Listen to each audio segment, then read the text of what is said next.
Good morning and welcome to the rule hearing regarding Florida Administrative Code Rules 65G-4.0213 through 4.0218. My name is Nathan Koch and I am a representative of the Agency for Persons with Disabilities. My title with the agency is Deputy General Counsel. I will be presiding over today's hearing. This hearing is being recorded. Today is December 7th, 2020, and the time is 11:03 a.m. Eastern, and we are meeting online and over the phone.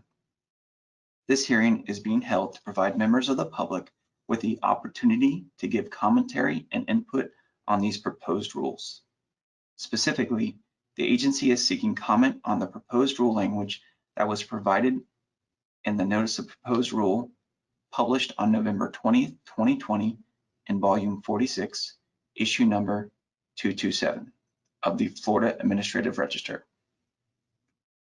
The purpose of these rule revisions is to implement a portion of the recent statutory changes adopted by Chapter 2020-71 Laws of Florida. The agency realizes many of you have concerns about these requirements. Many people from the agency are here today to listen to those concerns and your suggested solutions. Rulemaking is a collaborative process between an agency and the public. The agency takes this partnership seriously and is here to listen to you. Before we begin, I would like to go through a few simple instructions that will help this rule hearing proceed smoothly today. After my opening remarks, we will have the other agency hearing representatives introduce themselves, and then we will open up the floor for public commentary on the rules. At the time of registration, you are each asked if you wish to speak at this hearing.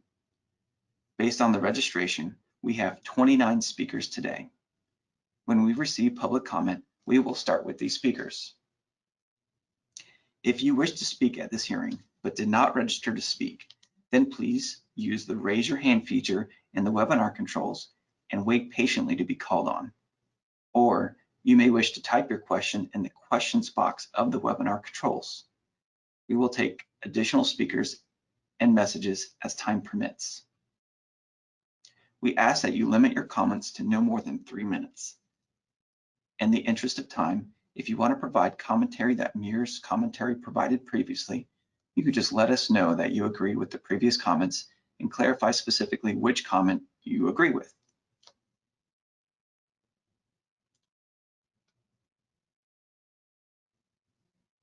The agency is interested in your input on the rules that will implement the agency's statutory requirements in a way that meets the needs of our clients and providers.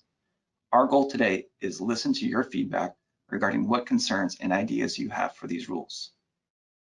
Following the hearing, the agency will be accepting written comments until Wednesday, December 9th, 2020, 5 p.m. Eastern.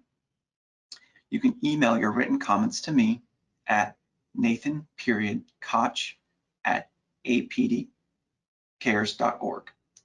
And I'll spell it out now. That's NATH@apdcares.org.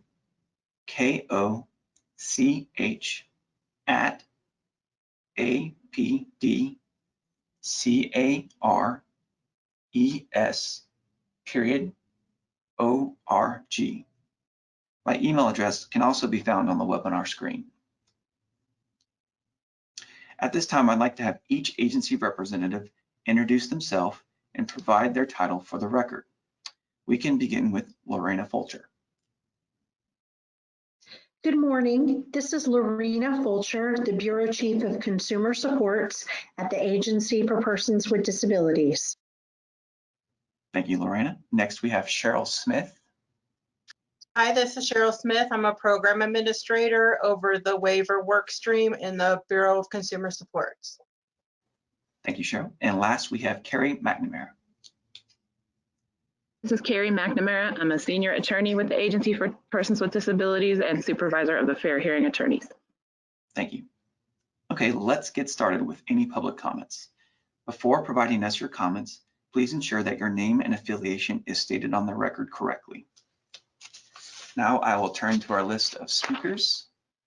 We will begin with Suzanne Sewell, who's with Florida ARF, and after Ms. Sewell will be Hafiza Askew with Reliance Management Solutions. So Ms. Sewell, one moment while I unmute your line.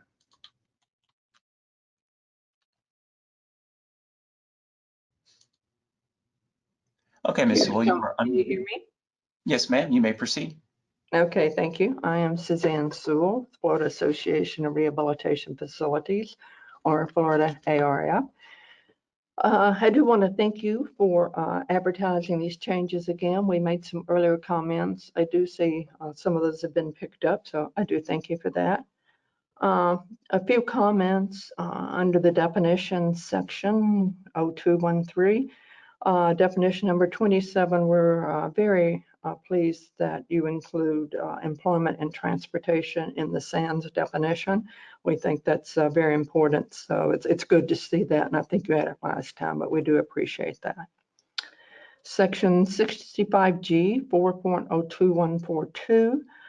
We had asked that when referencing that the provider also be included as far as receiving a notification of the algorithm results, but I suspect you may have a reason for doing that, but my members did request that. So just if you would look at that again. Under 65G 4.02141C, I think the language has been strengthened in that.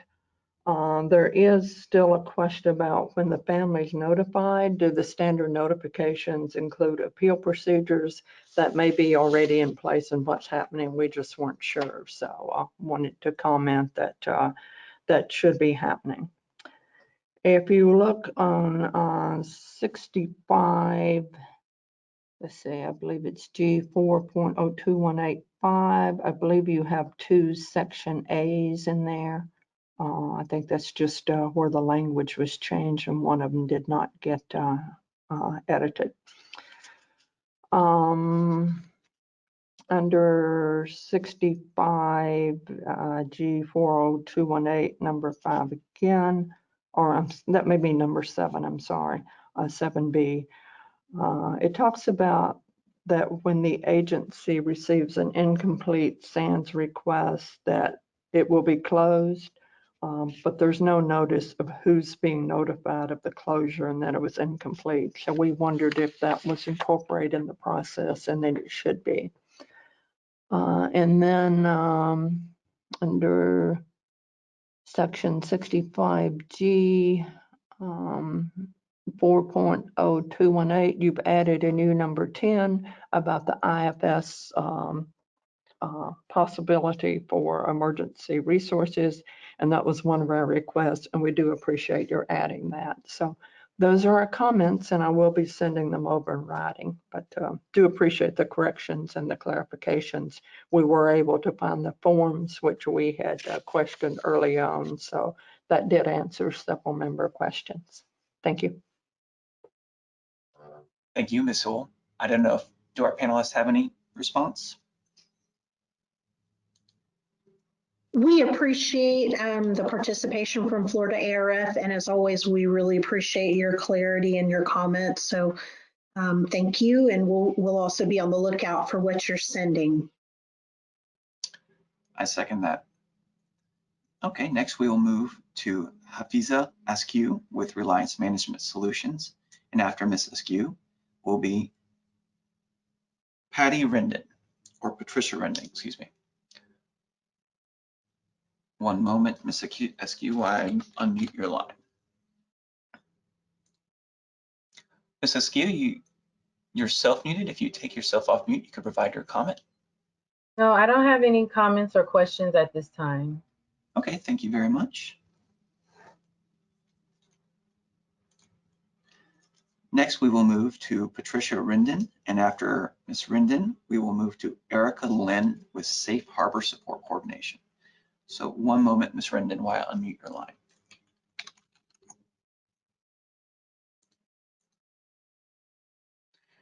Ms. Rendon, it looks like you are self-muted. If you take yourself off mute, you could provide your comment. Yes, can you hear me? Yes, ma'am. All right, thank you so much. First of all, thank you to the agency for the changes that have been made from the previous version. The only comment I have this morning is one of the things that would be helpful would be on the WSC job aid for cost plans and significant additional needs documentation. If there could be a section that would be put on there that if documentation had been requested from a provider, that they would identify the contact dates that were made and the version that those contacts were made, so that that communication could be made between the coordinator and the agency.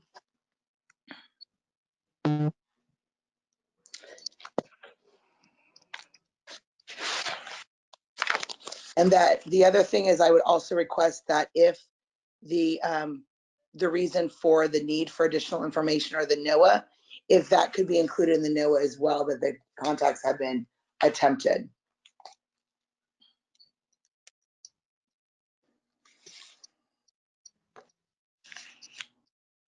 That's all. Thank you, Ms. Rendon. And I did want to note for the record, Ms. Rendon is with Columbus Organization. And our panelists? I just had a follow-up question from the comments.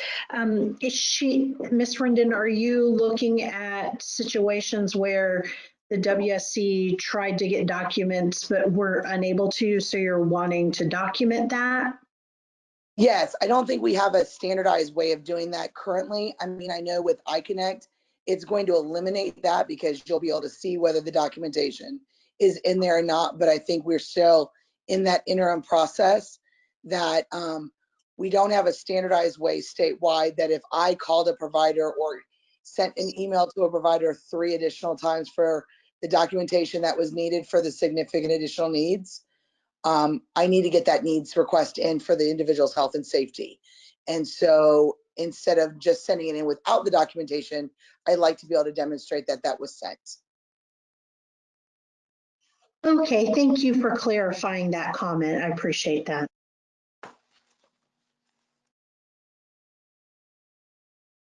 Okay. Next, we will move to Erica Lynn with Safe Harbor Support Coordination, and after Ms. Lynn will be Regina Padgett with Support Unlimited Incorporated. So one moment, Ms. Lynn, while I unmute you.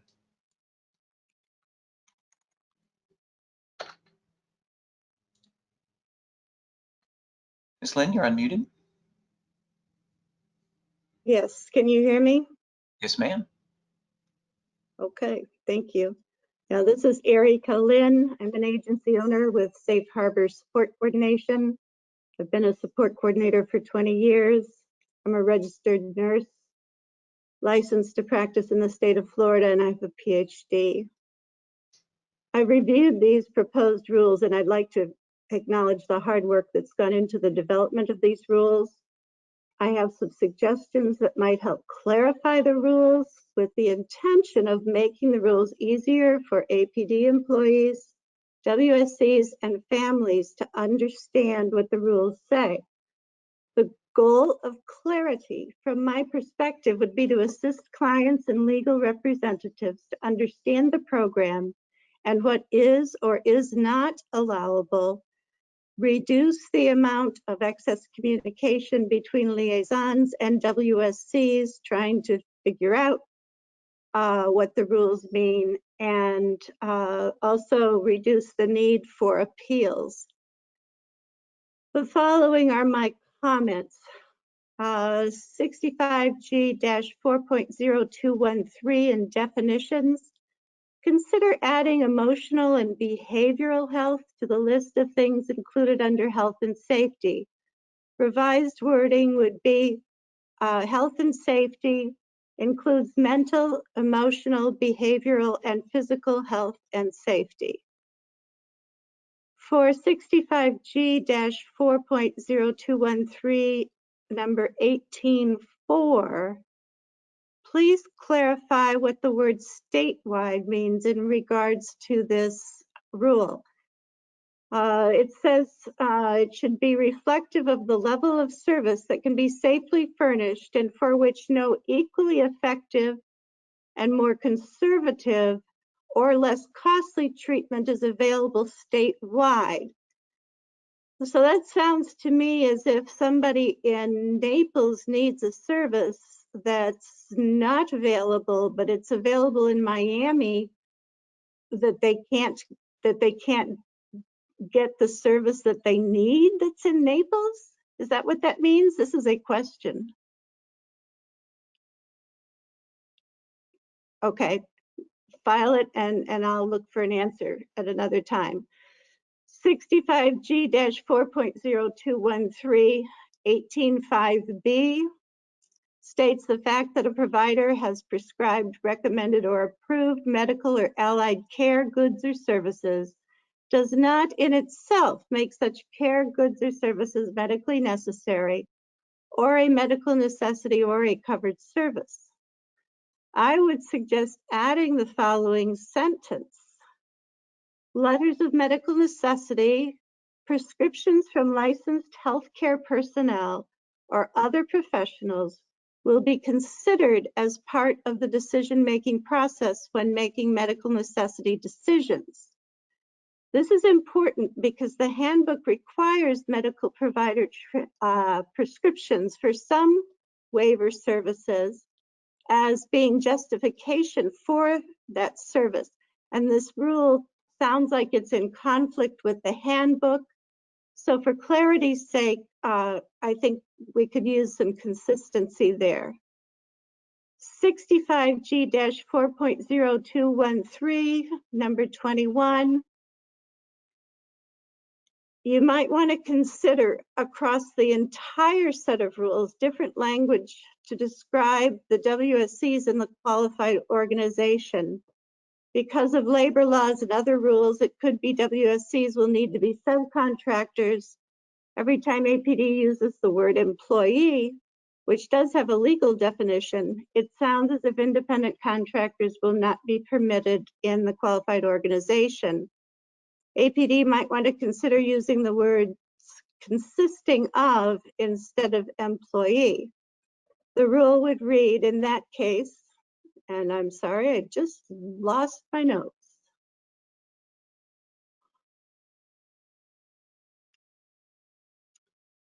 The rule would read in this case, qualified organization means an organization consisting of support coordinators who serve clients.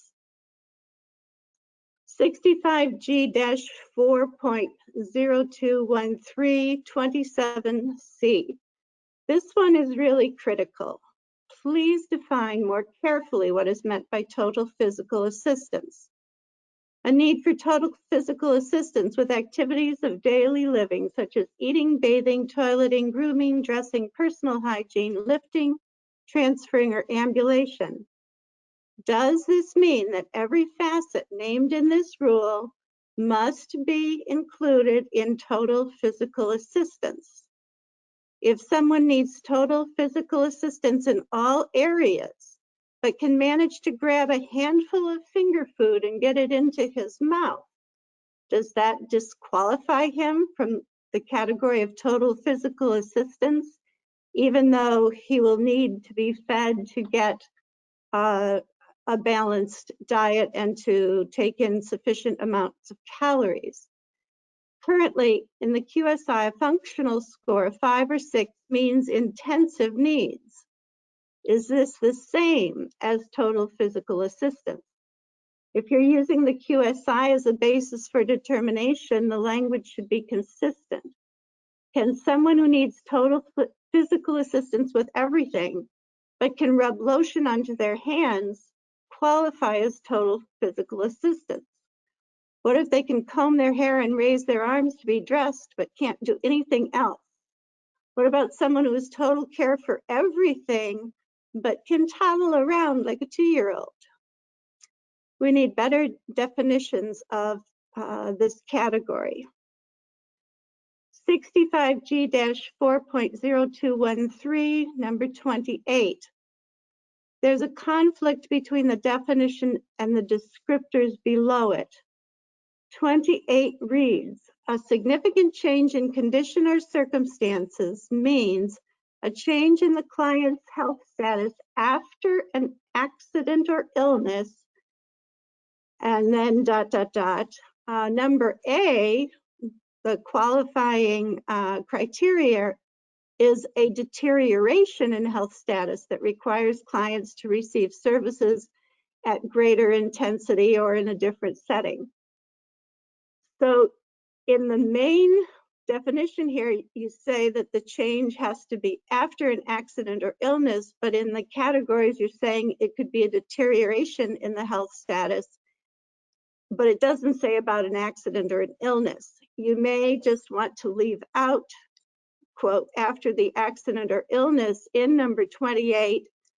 And it looks to me like after an accident or illness would be covered under the subsection B already. 65G-4.0214, the algorithm allocation. This outlines the procedure for what to do if there's an error in the QSI. At any time, the client or WSC can prepare a statement to be maintained in the client's central file, identifying any concerns with the QSI assessment score or responses. If any error is identified in the QSI assessment, the agency shall review the error to determine if adjustments are needed.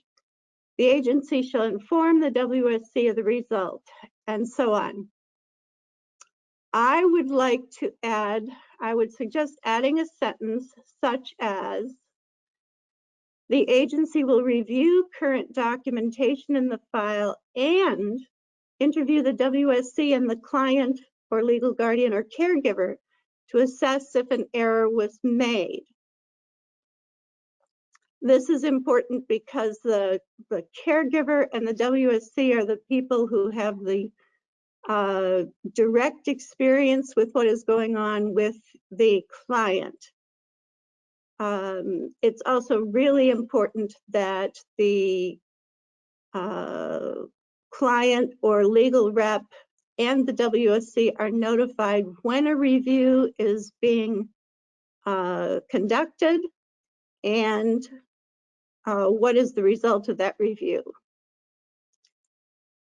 65G-4.0214D, the last sentence. This section shall not be construed to require the agency to wait for the completion of a QSI in order to address an emergency situation of the client. So my question for this one is, how are emergency situations to be addressed? 65G-4.0215, general provisions, number 4C. This appears to be a change from the limitations of moving funds around between families of services. It looks now like you could take, for example, personal supports money and get CMS additional consumable medicals. For example, I've got a client, and if he's without personal support staff for a week or two, he wants to take that money and use it to buy additional consumable medicals supplies. This seems to be saying that he can do that within his already determined budget without having to go through agency approval. To extend that farther, does it mean that a client who needs behavior services and is approved for behavior services, but there is no provider in the area, can these behavior funds be used to fund additional personal support staff so the client can be kept safe? Second question for the same section, numbers 11 and 12. It says personal supports up to $16,000 and respite up to $10,000. It's not clear to me what that means. Does this mean that the maximum dollar amount of these services that can be moved is $16,000 and $10,000 respectively? Please, if you could clarify that. 65G-4.02157A6. This is talking about conditions under which a client can be disenrolled. It says that clients can be disenrolled for being moved to a correctional facility or detention facility. I'd like it to say that the client can be in jail, not prison, but in jail for up to a certain length of time before being disenrolled. When a client is arrested, they may be placed in jail for a relatively short period of time. My most recent one was in jail for 71 days before getting her hearing. And I don't think they should lose their waiver status based on that. Obviously, while the client is in jail, they lose their Medicaid and their waiver services, but they should not be disenrolled. There should be no confusion on this issue, as having the client enrolled in the waiver program is a consideration the judge may take into account when letting a client out on probation or other conditions. 65G-4.02157C. This is dealing with the refusal to cooperate by a client or legal rep. It says that if they refuse to cooperate with the provision of waiver services in any of the following ways: develop a cost plan or support plan, participate in a required QSI, etc. Consider adding to that list refusing to permit home visits, face-to-face visits, and telephone calls needed to ensure health and safety.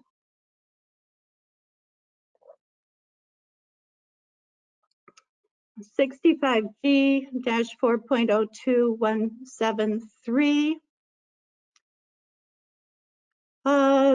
It says that any conflict between the handbook and these iBudget rules shall be resolved in favor of these rules. This is one of the reasons that I think it's so important that these rules clearly define and set out exactly what is meant, so that everybody who's involved in this program can clearly understand how it works. 65G-4.0218, significant additional needs funding. Again, it does say that SANS can only be approved with X, Y, and Z. And then the sentence, nothing in this section prohibits the authorization of emergency services on a temporary basis through the agency. I think how you're going to do this really needs to be clarified in the rule in terms of what is the funding source, whether it's waiver or IFS funding, and under what circumstances. 65G-4.0218B says a significant additional need cannot be created by failing to maintain sufficient funds to cover services previously authorized. So the current practice is that in an emergency, before using IFS funds, the current services are front-loaded to the beginning of the cost plan pending the SAN. I mean, that can't be done until after a SAN is submitted. Does this rule prohibit that front-loading? And again, this is either a conflict or it's not clear as to how emergencies will be funded. Please clarify so we know what to do in the event of an emergency. 65G-4.0218, number 8. This has to do with the documentation needed to evaluate a client's increased funding requests. The documentation will vary according to the funding request and may include the following: support plans, results from the QSI, cost plans, expenditure history, current living situations, interviews with the client and his or her providers and caregivers, etc. And I would include WSCs there, that it would include interviews with the WSCs in addition to the client legal rep, providers and caregivers. So that's the end of what I've got here on reviewing the rule. I do have some comments about the forms.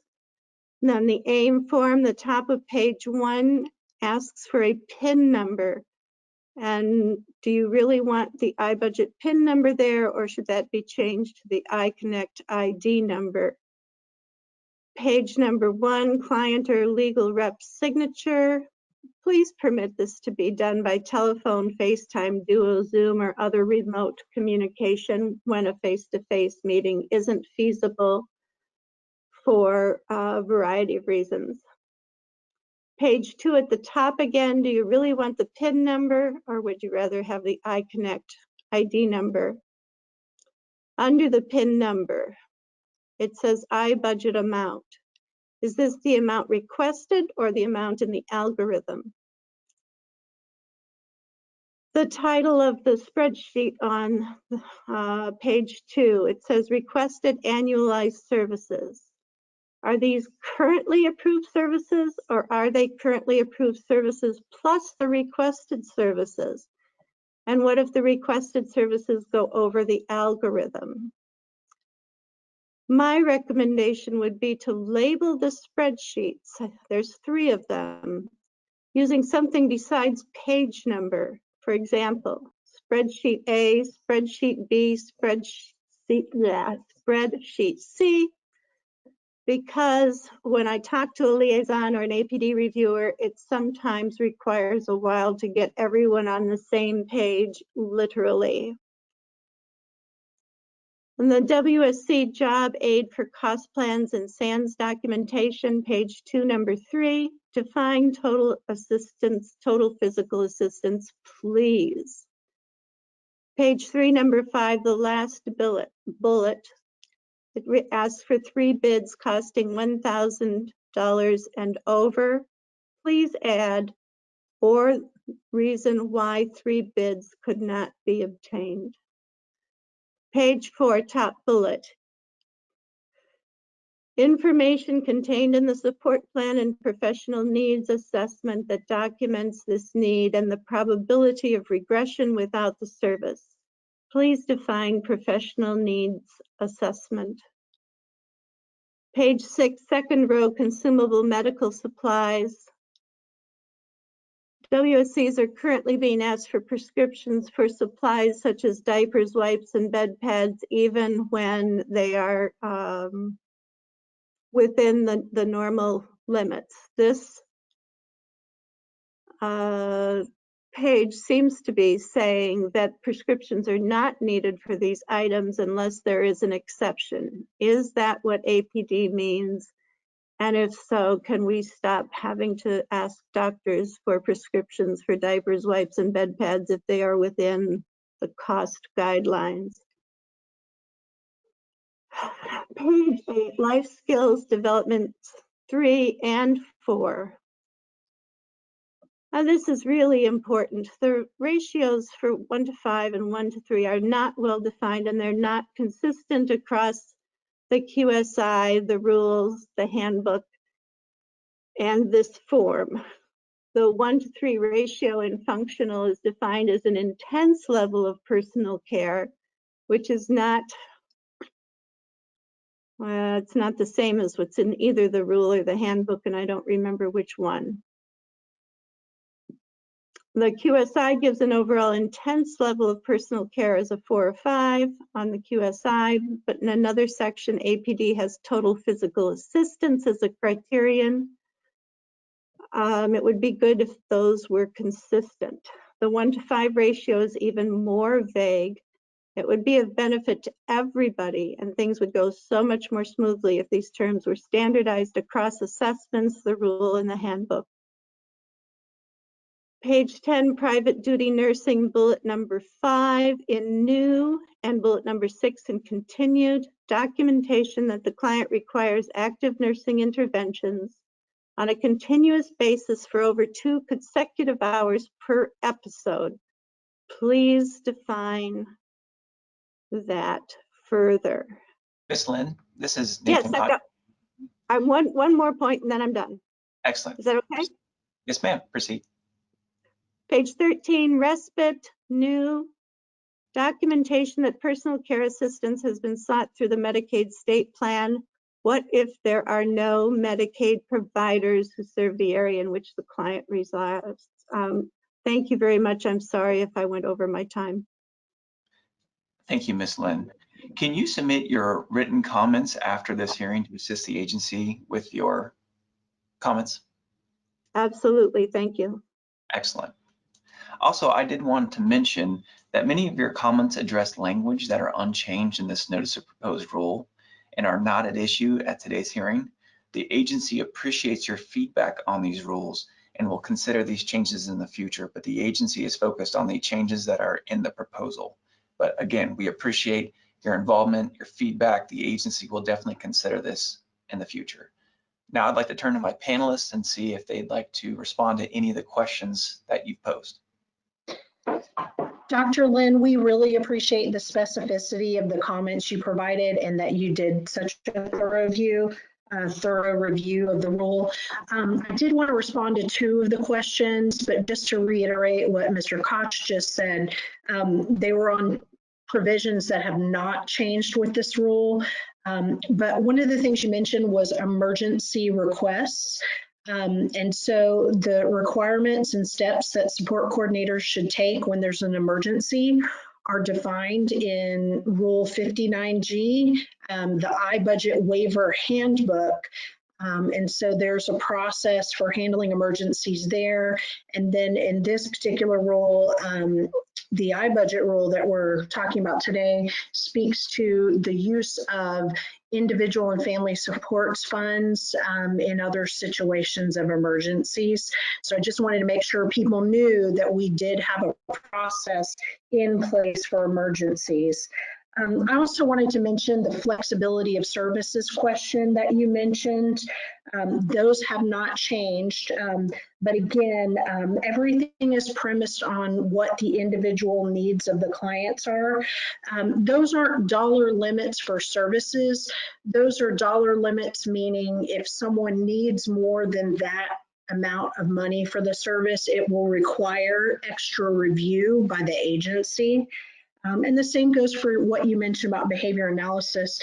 If someone's having a challenge accessing behavior services, but they really need a support, we would review that on a case-by-case basis to assist with providing a medically necessary service to meet the need of the person.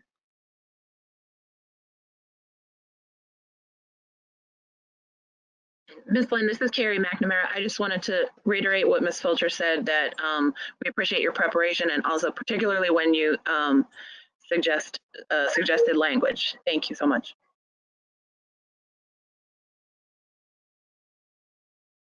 Thank you. And for your other questions and comments, Lynn, Ms. Lynn, the agency will consider them. And once you submit those comments in writing, we will review. Okay, again, thank you for your comments, your detailed comments.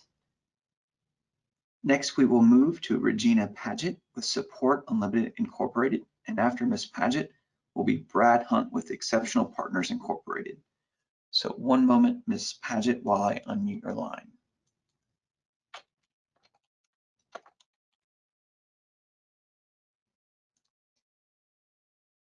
Ms. Padgett, you are self-muted. If you take yourself off mute, you can provide your comment. Okay, I don't have any comments today. Okay, thank you, Ms. Padgett.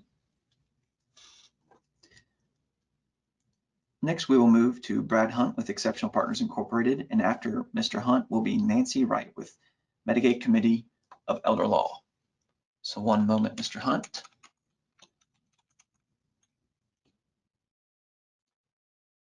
Mr. Hunt, you are unmuted. Great, thank you. Likewise, I don't have any comments to add to what's been contributed already today. But thank you for the opportunity. You're welcome. Thank you, Mr. Hunt. Next, we will move to Nancy Wright with the Committee of Elder Law. And after Ms. Wright will be Amelia Hernandez, who is a waiver support coordinator. So one moment, Ms. Wright.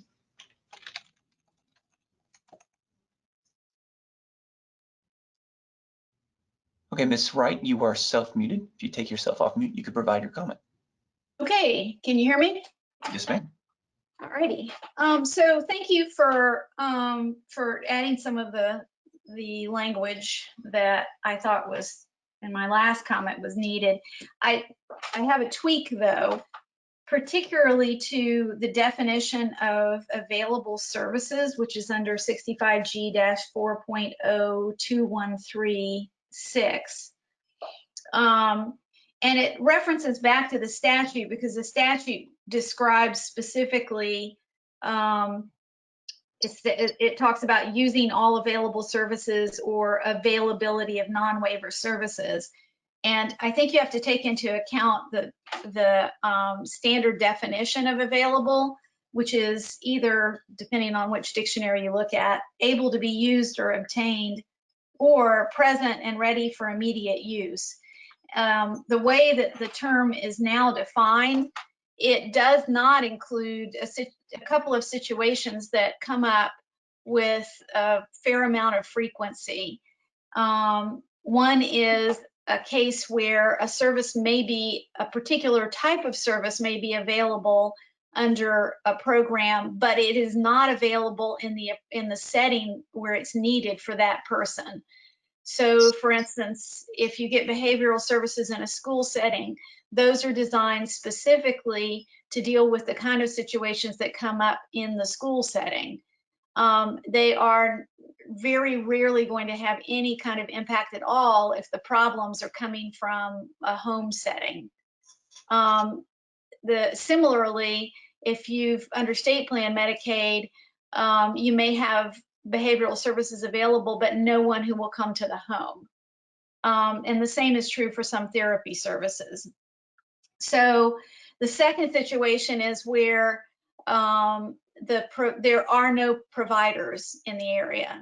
And I recognize that the agency would want that documented in some way, but there have been many times when we have been able to clearly document that there are no providers under state plan Medicaid for behavioral services, for instance, that are taking clients, and they have sometimes a year or more waiting list.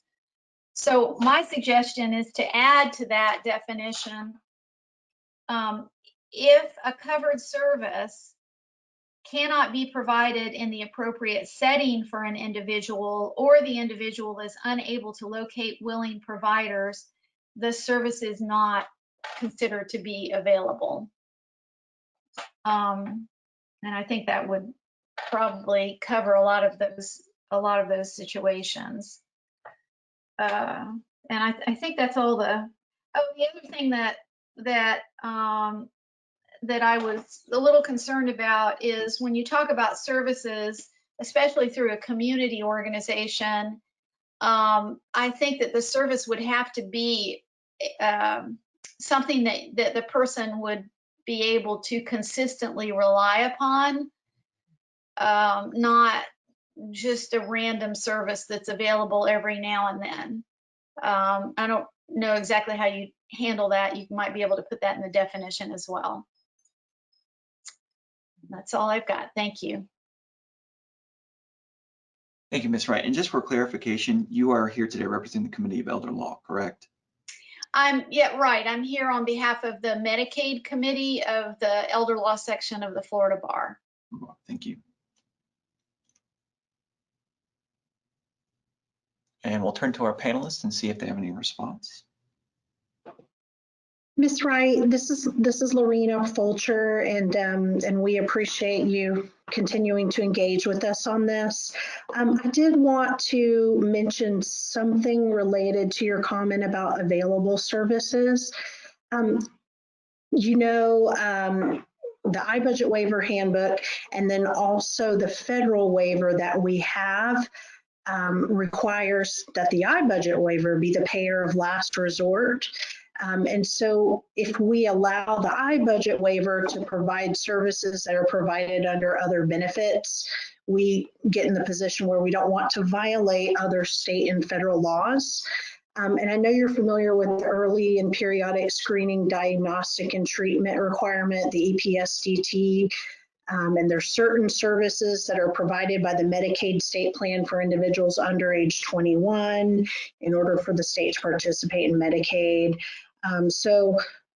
In those situations, if the Medicaid state plan, for example, provides a service and the individual is not able to access that service, we really want to encourage people to contact Medicaid. There's a Medicaid Complaint Hub where individuals can notify the Agency for Healthcare Administration if they're not able to access services that they're supposed to be getting through that program. So I just wanted to make sure people were aware of that and how to use it. Thank you, Ms. Fulcher. Anyone else? Okay, next we will move to Amelia Hernandez, who's a waiver support coordinator, and after Ms. Hernandez will be Vivian Brooks with accredited support services. So one moment, Ms. Hernandez, while I unmute your line.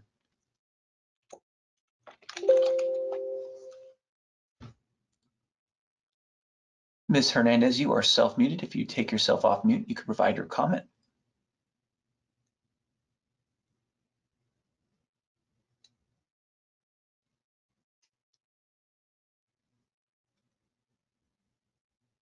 And again, Ms. Hernandez, you are self-muted. If you could take yourself off mute, you could provide comment.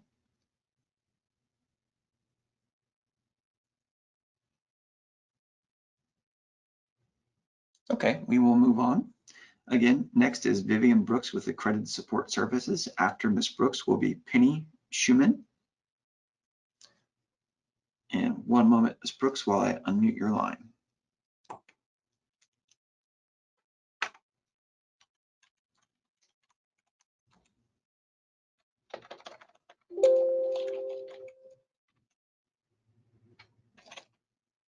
And it appears Ms. Brooks has dropped off the line, so we will move on.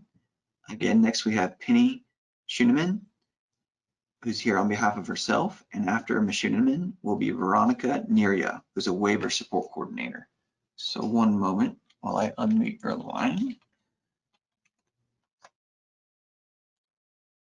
Ms. Schuneman, you are unmuted. Thank you. I have no comments at this time. Thank you for the opportunity. You're welcome. Thank you. So next we will move to Veronica Neria, who's a waiver support coordinator, and after Ms. Neria will be Yolanda Tabushi, who's also a waiver support coordinator. So one moment, Ms. Neria. And Ms. Neria, you are unmuted.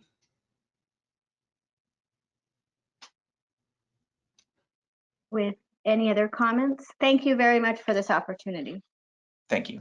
And I see that you submitted a question in the question pane, so we may get to that later. Thank you. All right, we will move on.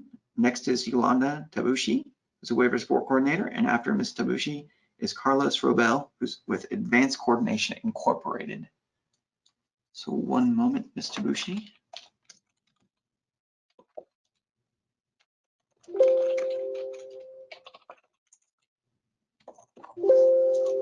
It appears Ms. Yolanda has dropped off the line. So like I said, we will move to Carlos Robel. Excuse me, Robel.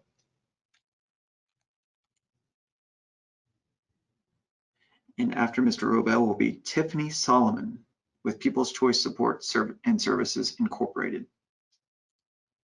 Carlos Robel, you are unmuted. Oh, you put yourself on mute. If you take yourself off mute, you can provide your comment. Yes, good morning. This is Carlos Roble. I don't have any comment today. I just want to continue listening. Thank you very much. Understood. Thank you very much.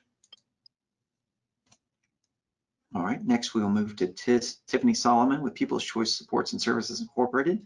And after Ms. Solomon will be Charmaine Charmaine Chung with Enhanced Support and Services Waiver Support Incorporated. So one moment.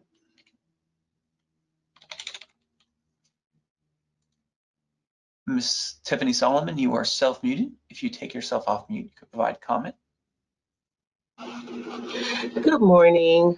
I have no comment at the time. Thank you for the opportunity. You're welcome. Thank you.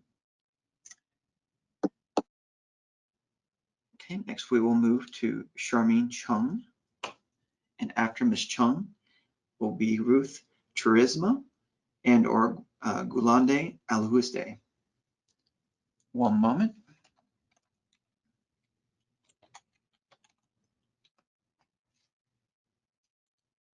Ms. Chung, you are self-muted. If you take yourself off mute, you can provide your comment.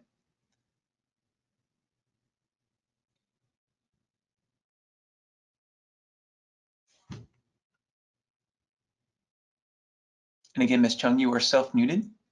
If you could take yourself off mute, you could provide comment.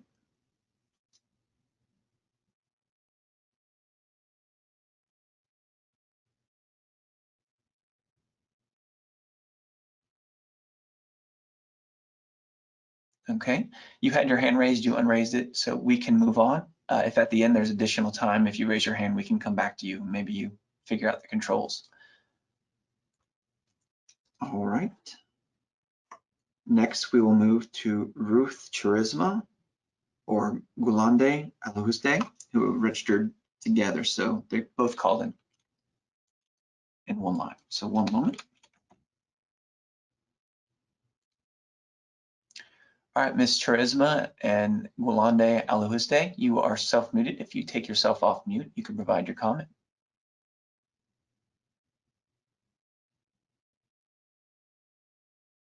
At the moment, I can't comment right now. I'm in the middle of a hearing. I'm trying to listen to them and listen to you guys at the same time. Okay, thank you. And you can raise your hand. I'll text you my question. Thank you. And yeah, the record will be open for 2 days. You can provide your comment there. Okay, next we will move to Gloria Daniels Swales with Gloria Daniels Swales Support Coordination Services. And after Ms. Daniels is Wendy Voss, who's a waiver support coordinator. So Gloria Daniels, one moment while I unmute your line.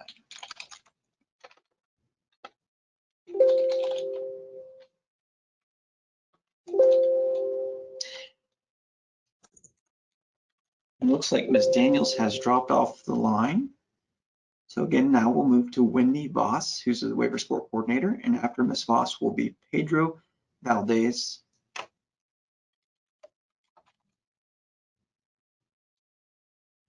All right, Ms. Voss, you are self-muted. If you take yourself off mute, you could provide comment.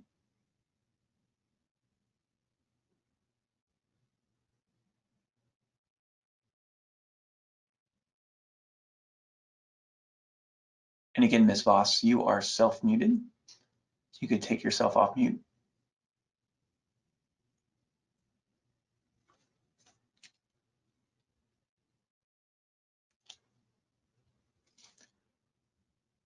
Okay, we will move on. Next, we have Pedro Valdez, which I'm not sure if Pedro intended to sign up for speaking. And after Mr. Valdez is Pamela Shore with Creating Human Opportunity in Community Environments Incorporated.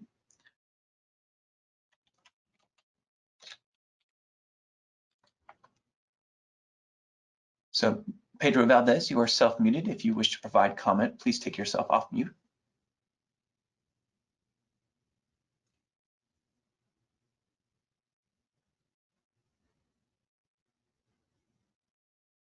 And again, Mr. Valdez, if you wish to provide comment, please take yourself off mute.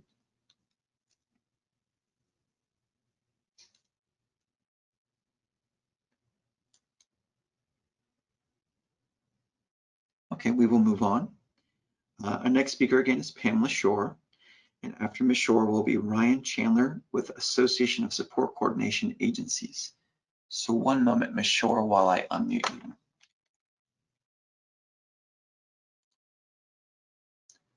All right, Ms. Shore, you are self-muted. If you take yourself off mute, you can provide your comment.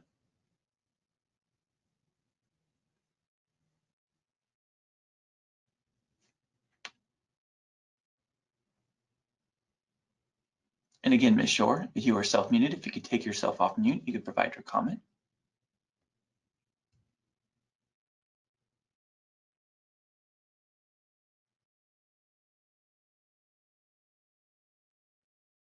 Okay, we will move on.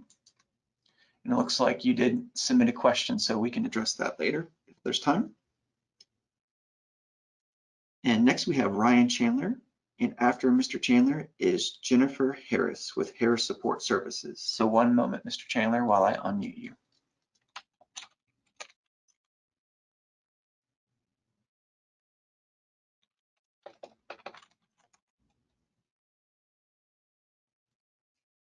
And Mr. Chandler, you are unmuted. Thank you very much. We will submit our questions in writing, but appreciate the opportunity. You're welcome. Thank you so much, Mr. Chandler.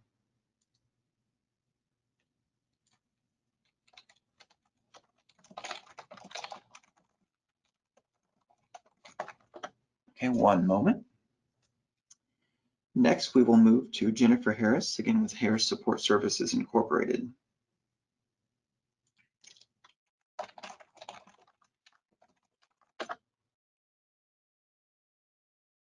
Please, one moment while I unmute your line.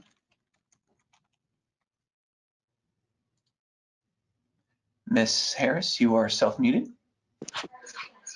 Thank you for giving me the opportunity. We will submit our questions in writing. Thank you so much. Thank you very much, Ms. Harris. Okay, that is all the pre-registered individuals. Let me see if Ms. Chung has figured out her controls. She may want to provide comment.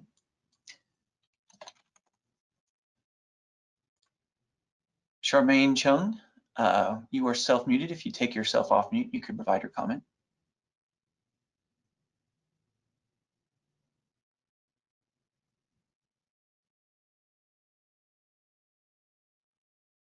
And one more time, Ms. Chung, if you take yourself off mute, you can provide comment.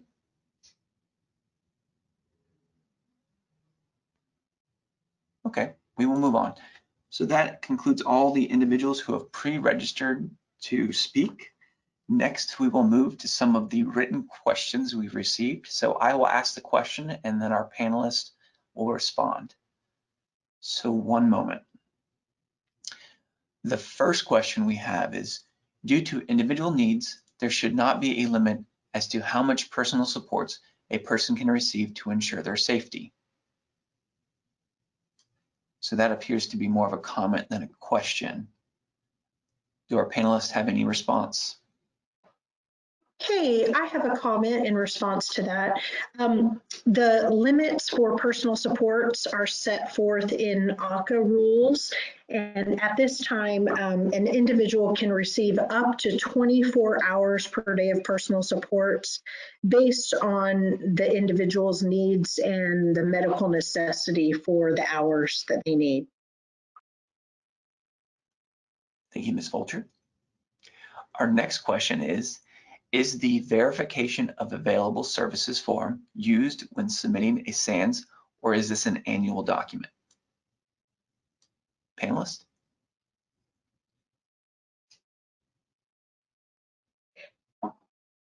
Hey, so the verification of available services form would be part of a SANS request or a general cost plan review. We would be looking for current information that showed that the WSC met the obligations in the statute to explore all available supports and services for the individual before accessing the iBudget waiver.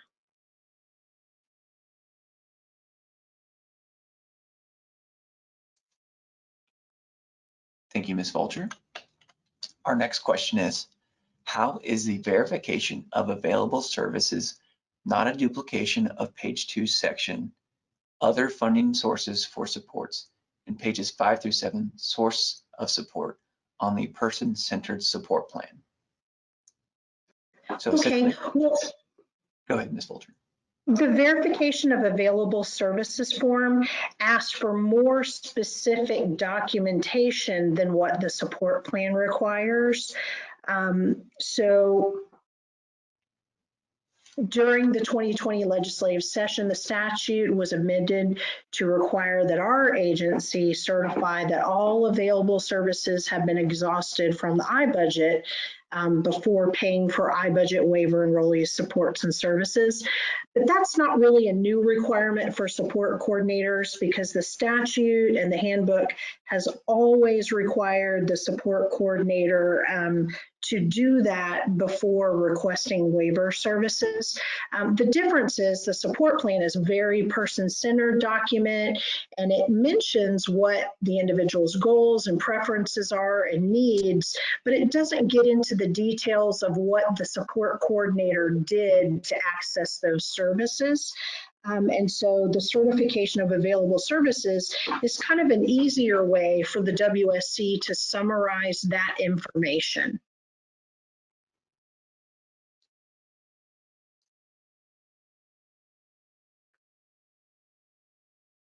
Thank you, Ms. Fulcher. The next question we have, can the signature page at the end of the PCSP be modified to reflect verification of service signature paragraph so that all parties, family members, are equally responsible for verifying services since waiver support coordinators are dependent on the information they provide?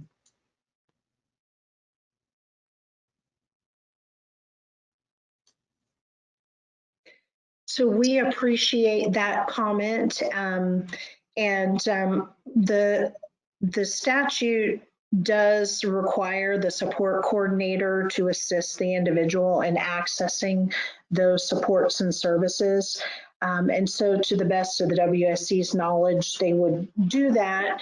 And then the certification of available services gives them a concise way to convey that information to the agency.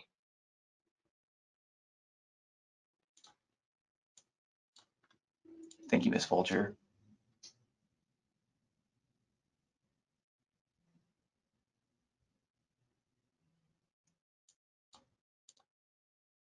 And the next is a comment. It says, it was my understanding that at one time over 5 years ago, if there were not providers for Medicaid waiver would cover if he tried to utilize all other resources prior to requesting.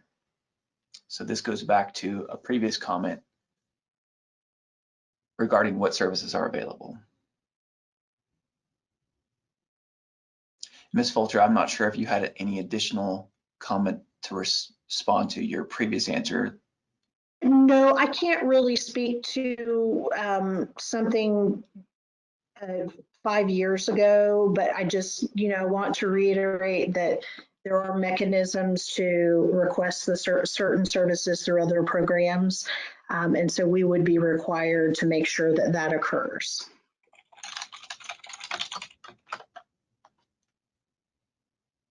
Thank you, Ms. Fulcher. Let me see if there's any other written questions.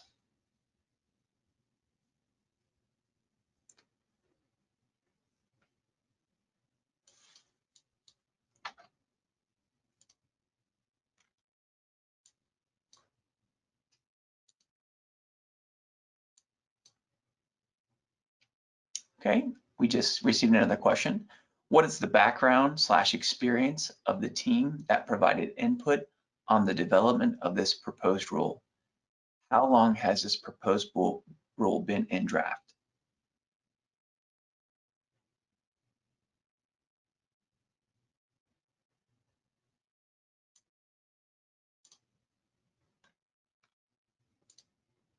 And one moment.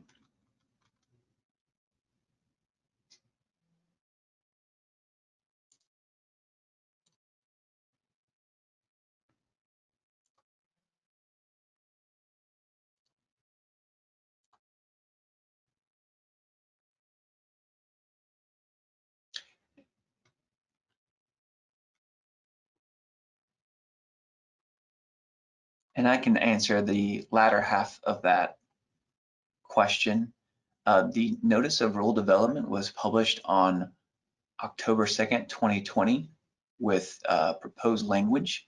However, the notice of proposed rule with the proposed language was published on November 20th, 2020. So the first question was, what is the background experience of the team that has provided input on the development of the proposed rule?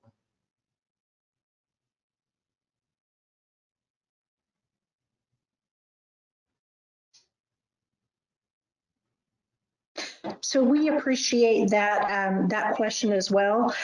We've had a lot of people, both at the agency and then also through the public comment process, engage in the development of this rule.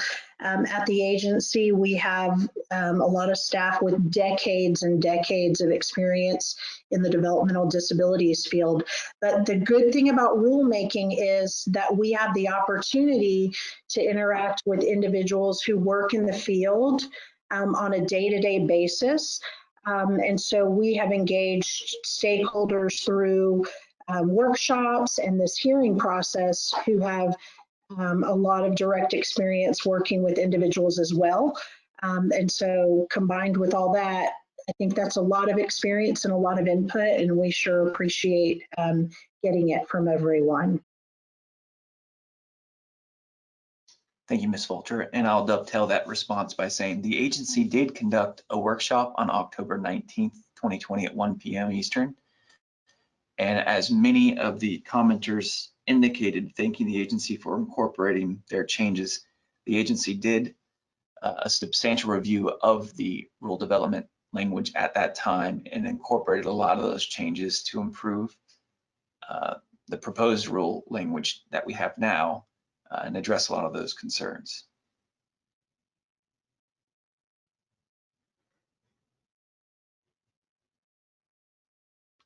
Okay, let's see if we have any other written comments at this time.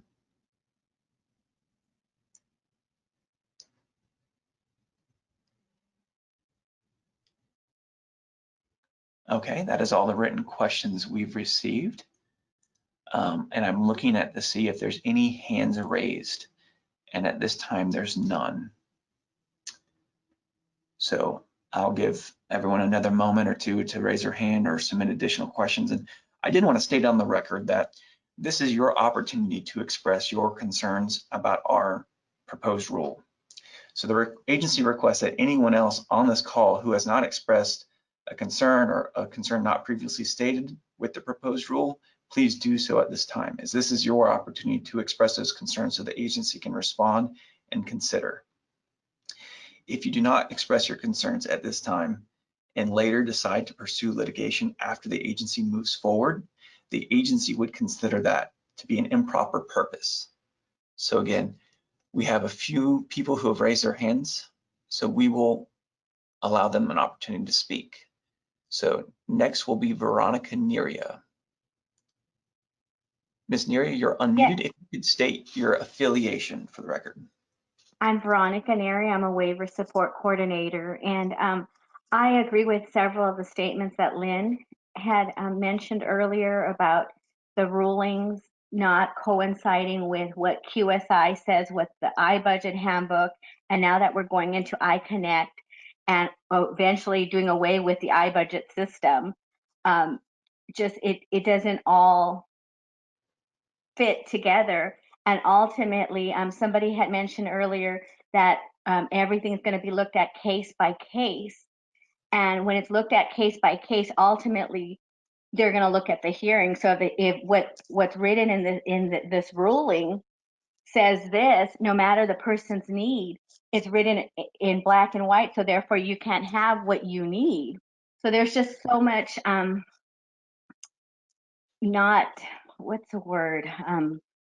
there's just so much inconsistencies with the rulings, with the iBudget handbook, with what's required from waiver support coordinators and providers, and then the rulings. It doesn't all mesh together nicely.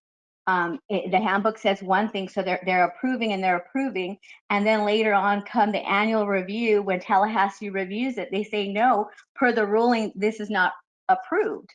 But per the handbook, it's approved. So there is a lot of inconsistencies, and I see that when I submit SANs and or when I'm submitting an Ames for review because their budget is over, and then when Tallahassee reviews it, they say, oh no, we can't approve this because per this rule this and this and this, it's not approved. But at the state level, they approved it because of that individual's needs. So there needs to be something in the rulings that says in special conditions, because like I said, the state has approved different services, but then when they look at the ruling, it's not approved. So there's just a lot of inconsistencies for the individuals, and all the individuals that we serve, they have developmental disabilities. So each case is different and individualized. And that's why they're on the waiver, to waive the specific Medicaid ruling is the reason why the waiver became. So that's my concerns and comments regarding the rulings. Thank you so much for expressing that. I wanted to make sure that we understood what you were saying. I heard you mention that you felt something was inconsistent. Is there something specific in this rule that you feel is inconsistent with another rule, or something like that that we should be addressing at this time? Well, yes, the something specific doesn't come to mind, but as I was reading it, it did, and I would have to go back and look through my notes, and I don't have that with me. But one of the things that Lynn had mentioned about the amount of assistance needed, the total dependency versus not total dependency, different wordings, and when APD at the Tallahassee level or Tampa area approves it, and then later on when Tallahassee looks at it, they look at the ruling and it contradicts, and I can't think of I can't think at this time what points that is, but there's several that it doesn't, they don't agree. And so at the local level, they approve it because they see the person's need, their behaviors, they see the need in their behaviors, they see the need in personal support, they see the need in consumable medical supplies. But then when they do the AIM, and we have to do the SANS because of the allocated budget is a lot lower than what their actual budget is, then Tallahassee looks at it, and then they look at the ruling, and then they deny all that, which was already previously approved. And like I said, I can't remember the services at this time, and I wish I did, but maybe another coordinator out there will.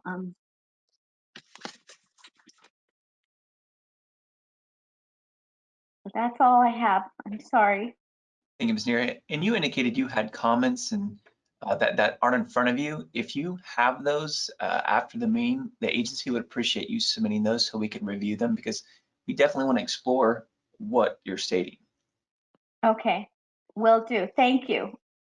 And does any panelists have anything further? No, we appreciate the expression of that information.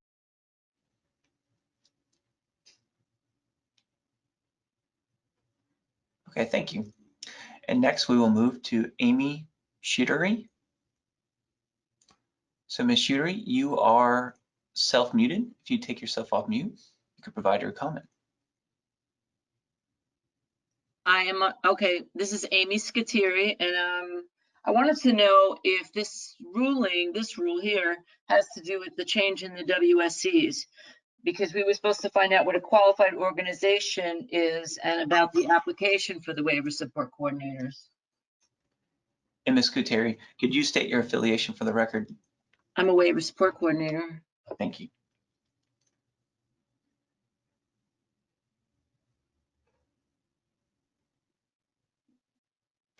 That's a really great question.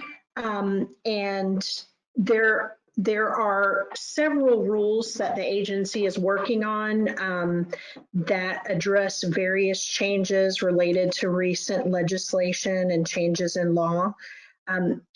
You specifically mentioned the qualified organizations, and that is tackled in a different rule chapter. And we are also having public workshops and meetings on that rule as well.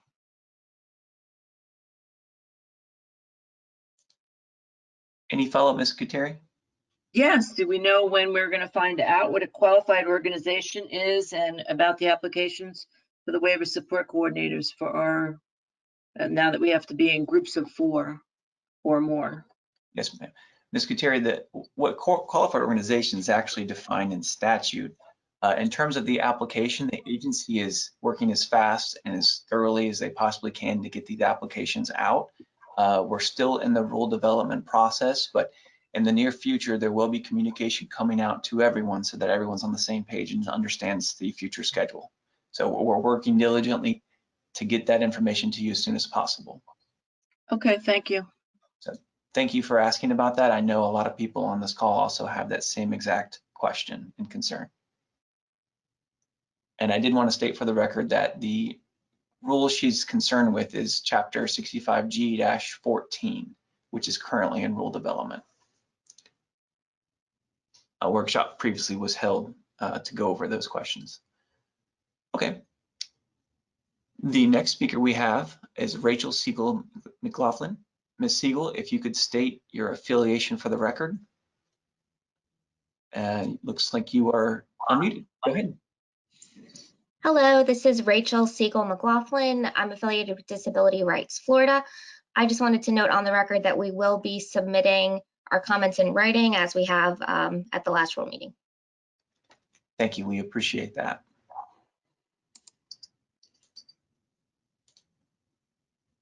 Okay, that is all the hand. Oh, go ahead. Sorry, Nathan. This is Carrie McNamara. I just wanted to suggest, as always, that Siegel Mclaughlin provides suggested language. It's always helpful to have that. Agreed. Thank you, Ms. McNamara. All right, I don't see any other hands raised. Let's see if there's any other submitted written questions. One moment.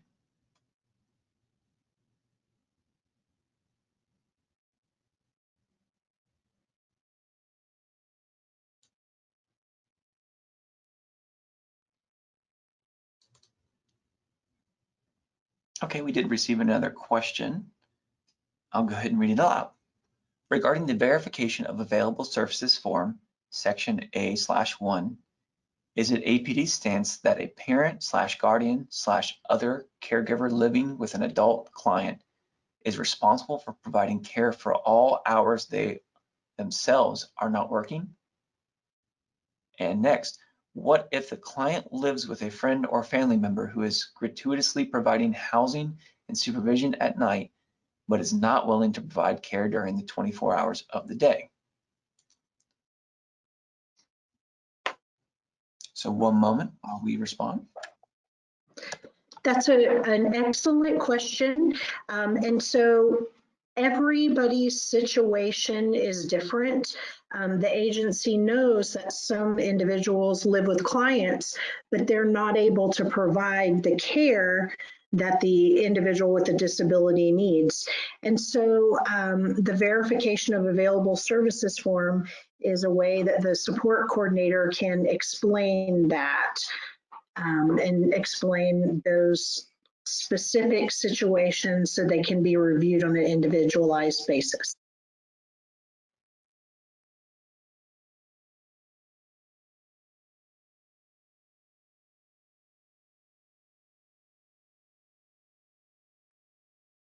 Thank you, Ms. Fulcher.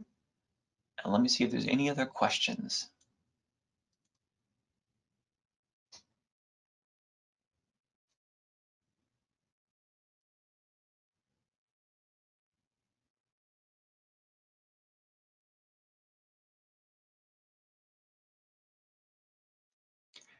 And I did want to state on the record that the development language for the Qualified Organizations Rule, Chapter 65G-14, is online and can be reviewed on the agency's website under publications/legal.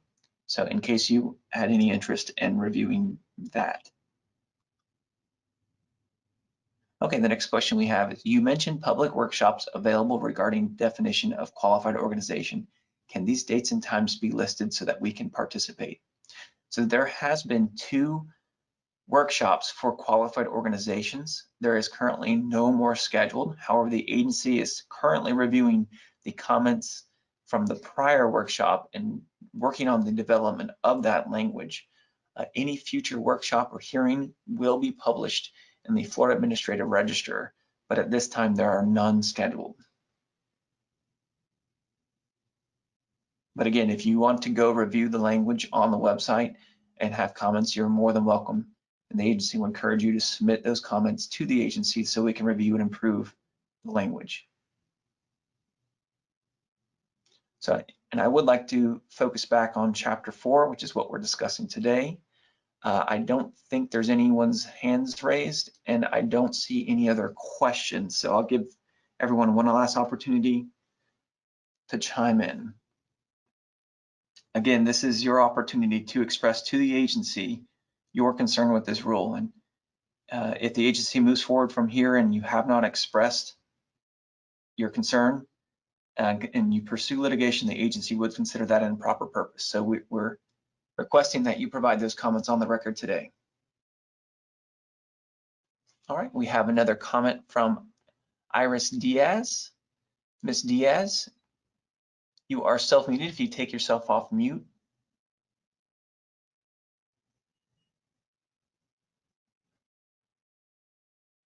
Hi.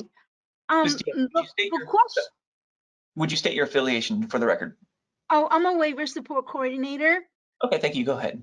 My question is, I've spoken to some agencies that have mentioned that they have been qualified, and I just want to verify it. Is that the case? Are people have been qualified at this point, or I thought we were still in the process of determining what the qualifications are to become, this new agency? So I just wanted to verify, are you at this point, have any individuals been qualified? So Ms. Diaz, I'll answer your question real briefly. Today is really regarding Chapter 4. The agency is not accepting applications for qualified organizations. There are no organizations that have been approved. If you go on our website, you can look at the draft language, and any additional notices regarding the qualified organizations rule will be published on the Florida Administrative Register, and the agency will thoroughly communicate it to the provider so that you're aware. But like I said before, there's a lot more information coming. The agency is working diligently and as quickly as possible to get that information out to you, and you should hear some communication in the near future. Okay, thank you. Thank you for that, though. That does answer my question. You're welcome. Thank you, Ms. Diaz. Okay, any last comments regarding Chapter 4?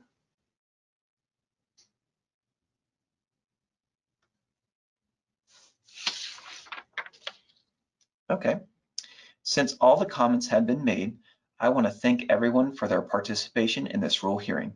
Again, the agency will accept written comments pertaining to these rules until close of business 5 p.m. Eastern on Wednesday, December 9th, 2020, at the email address provided on the webinar screen. And it's my email address, nathan.koch@apdcares.org. Comments received after this time will not be included in the record. The time is 12:26 p.m. and this hearing is now concluded. Thank you all for your participation.